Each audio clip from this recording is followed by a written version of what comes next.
La Guerra de la Restauración Dominicana fue una guerra llevada a cabo en Santo Domingo desde 1863 hasta 1865 entre los dominicanos y España, que el conservadorismo dominicano había invitado de nuevo a tomar posesión del país 17 años después de la Guerra de Independencia contra la República Haitiana y 42 años de que los habitantes de la parte oriental se declararan independientes de España.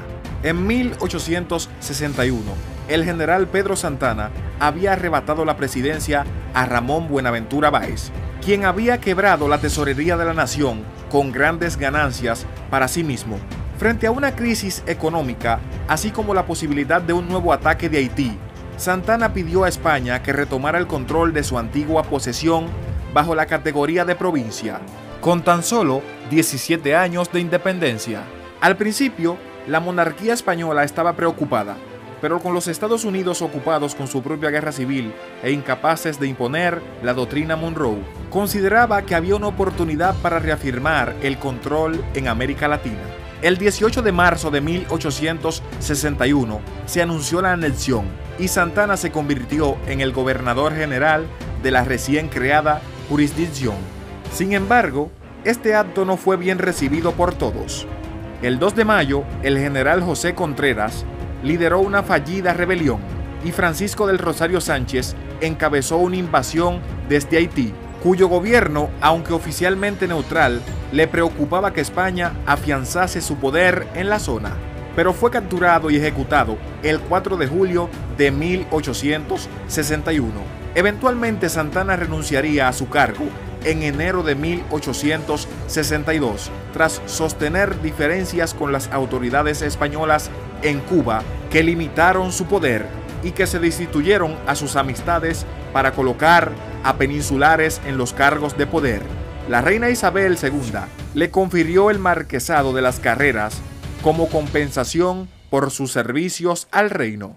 Las autoridades españolas comenzaron a alienar a la población en general mediante el establecimiento de una política conocida como bagajés, que requería que los ciudadanos entregaran cualquier animal de trabajo a los militares españoles, sin ningún tipo de garantía de indemnización. Esto fue especialmente problemático en la región del Cibao en el norte, donde los agricultores dependían de sus animales para su sustento. Un segundo factor fue cultural. El nuevo arzobispo de España se horrorizó al descubrir que un gran número de parejas dominicanas no estaban casadas bajo la Iglesia Católica. Esta situación se produjo debido al pequeño número de sacerdotes en el país, así como la pobreza y la falta de caminos y transporte para llegar a una iglesia para casarse. Con las mejores intenciones, el arzobispo Bienvenido Monzón quería poner remedio a esta situación en un corto tiempo, pero sus demandas solo irritaban a la población local, que había llegado a aceptar el estado actual de los nacimientos ilegítimos de forma normal.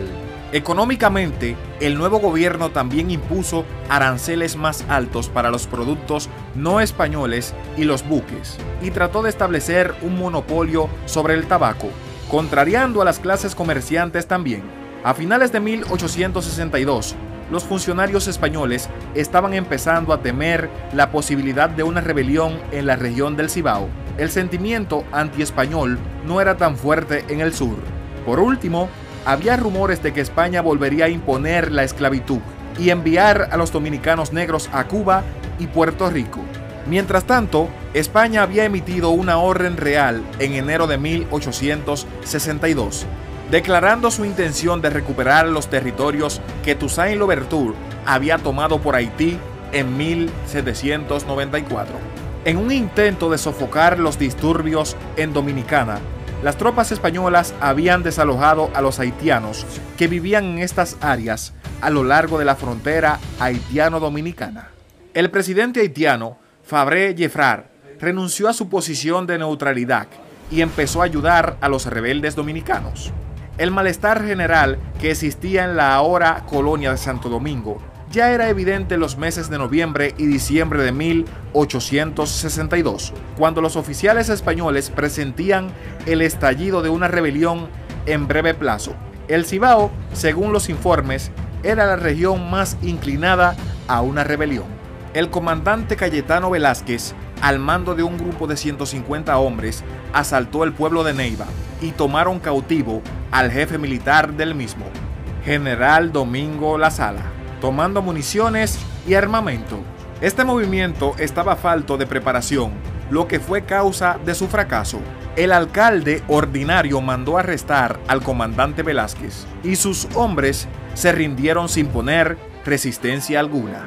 Gregorio Luperón y Santiago Rodríguez lideraron una incursión en el Cerro de Capotillo, en Dajabón. Este hecho del 16 de agosto de 1863, conocido como el Grito de Capotillo, fue el inicio de la guerra. Las ciudades del Cibao se fueron sumando a esta rebelión de tal manera que el 13 de septiembre el ejército sumaba unas 6.000 personas que se atrincheraron en la frontera de San Luis de Santiago. Los rebeldes, con José Antonio Pepillo Salcedo a la cabeza.